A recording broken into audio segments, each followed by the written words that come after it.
My cousin left her laptop open with her messages still logged in. I was about to log her out when a notification popped up on the screen. It was a message from a group chat. To celebrate Hayden's improved grades, we're having a family dinner tonight. Curiosity got the better of me, and I clicked on it. There were only 4 people in the group. My dad, my mom, my brother Hayden, and my cousin Alara. My brother replied, "Since it's just the 4 of us, let's not invite Simone. She's always so petty anyway. Remember how she picked a fight with Alara over a single apple?" I froze. It turned out I had become an outsider in my own home a long time ago. Right then, my phone rang. It was my mom. "Simone, your dad and I have some things to take care of, so we'll be home late. Bring in the laundry from the patio and fold it for me. Oh, and Hayden and Alara are busy today too. Don't wait up for us. Just grab something for yourself to eat." Before I could even process what she said, she hung up. I walked out to the patio. I stared at the piles of laundry belonging to my brother and my cousin. Everything made sense now. I had just been lying to myself this whole time. I didn't know when it started, but I no longer fit into this family. I grabbed the last apple in the kitchen to eat. Last week, Alara said she wanted an apple, and the whole family demanded I give mine to her. I had offered to cut it in half so we could share, but all I got was a lecture from my mother. "Half an apple isn't even enough for a snack," she snapped. She snatched the half from Alara's hand and tossed it into the trash. Then she grabbed Alara's hand to lead her out. "Come on, Alara, your aunt will buy you a whole bag of fresh ones." My brother had glared at me with pure hatred. "Are you really that stingy? You had to fight Alara over an apple?" My dad just sat there, acting like it had nothing to do with him. I used to think they were just being extra nice because Alara was a guest. I thought they felt bad because she was staying with us. I was wrong. I was the guest. I was the stranger. I gathered the clothes, folded them, and put them in their respective rooms. Their rooms looked so cozy with their plush bedding and warm lights. I glanced at my folding cot out on the enclosed patio. A wave of bitterness washed over me. The second morning after Alara moved in, she had dark circles under her eyes. My mom rushed to her, asking if she hadn't slept well.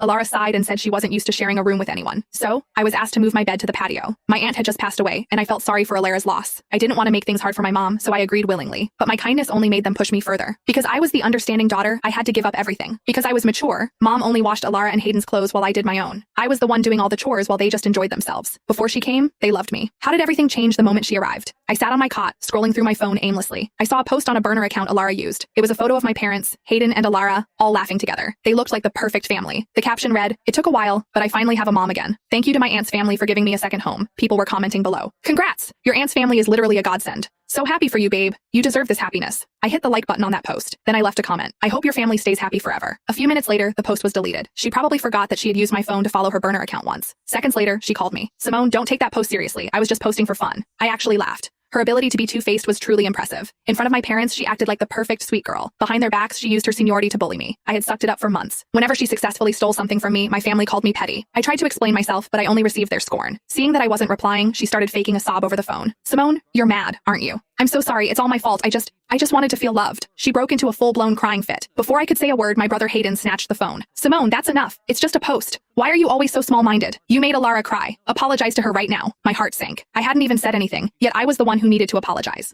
I let out a cold laugh. "Apologize? For what? What exactly did I do wrong?" Hayden was fuming. "You know what you did. Making Alara upset is the same as messing with me. I don't care. Apologize now or don't blame me for what happens next." Then I heard my mom's voice in the background. "Hayden, don't talk to Simone like that. She's your sister." But then she spoke into the phone. "Simone, Hayden is still young. Don't take it to heart. Also, we're just having a quick bite to eat. Don't be upset." Hearing her words made my chest ache. I said coldly, "You don't have to explain. You guys are the real family anyway." That sentence set my mother off. Her voice went up an octave. "Simone, how can you say that? Is this really because we didn't bring you to dinner? Are you seriously making this a whole thing? If you're that desperate to eat, I'll Venmo you $30.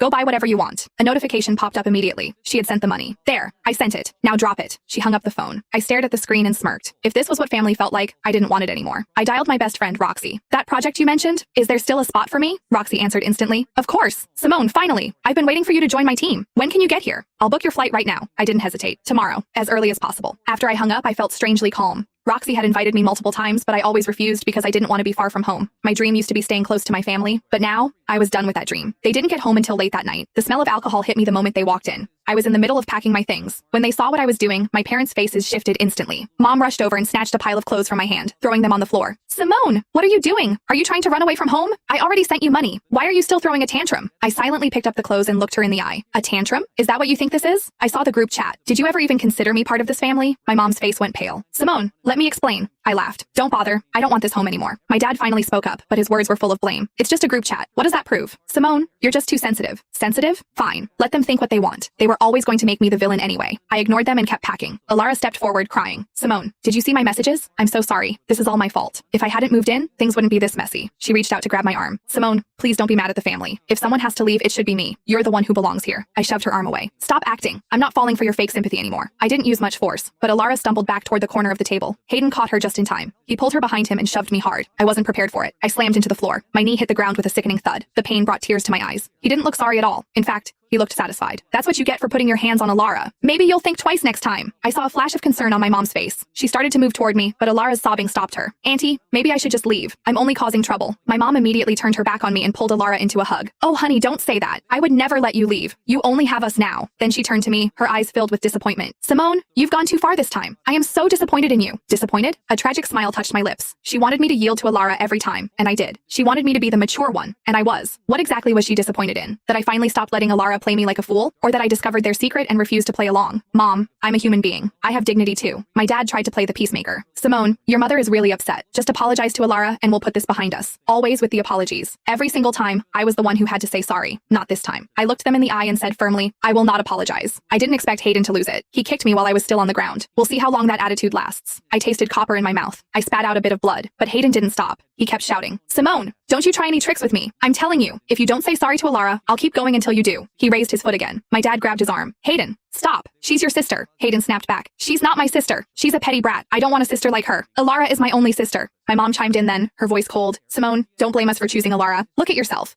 What happened to the sweet girl you used to be? She led Alara into the bedroom. Out of the corner of my eye, I saw Alara looking back at me with a smirk. Her eyes said, see? You'll always lose. Everything you have, including your family, belongs to me now. Hayden looked like he was waiting for a signal to continue. My dad, seeing that my mom had checked out, didn't bother staying. He went to his room. Hayden cracked his knuckles. Simone, I'm giving you one last chance to apologize to Alara. My hands aren't exactly gentle. Don't get beat up for nothing. You're going to apologize anyway. I was seeing him for who he really was for the first time. He was a stranger. Sure, we had our squabbles, but he had never been this cruel. Now, he looked at me like I was a criminal who deserved to be punished. How did we even get here? Alara's manipulation was top tier. First mom, then dad, and finally Hayden. They were all willing to hurt me for her sake. I let out a weak laugh. Even if you kill me today, I won't apologize. Hayden's fists rained down on me. I didn't make a sound. The physical pain was nothing compared to the hole in my chest. Eventually, my dad came back out to stop him. That's enough. We don't want a police report on our hands. Hayden finally got bored and walked away. The house fell into a heavy silence. I lay on the cold floor, thinking about every memory I had with them. After a while, I heard my parents whispering in their room. Did we go too far today? No. Simone was out of line. She needed a wake-up call. I'll just make her favorite meal tomorrow to make it up to her. You know her. She's obsessed with this family. She'll get over it. I smiled. It was because they knew I loved them that they felt they could trample on my dignity. Right then, my phone buzzed. It was the flight info from Roxy. The flight was early tomorrow morning. I dragged myself up, ignoring the pain. I grabbed my ID and walked out the door. As the door clicked shut, I felt a massive weight lift off my shoulders. This family? I didn't want them anymore.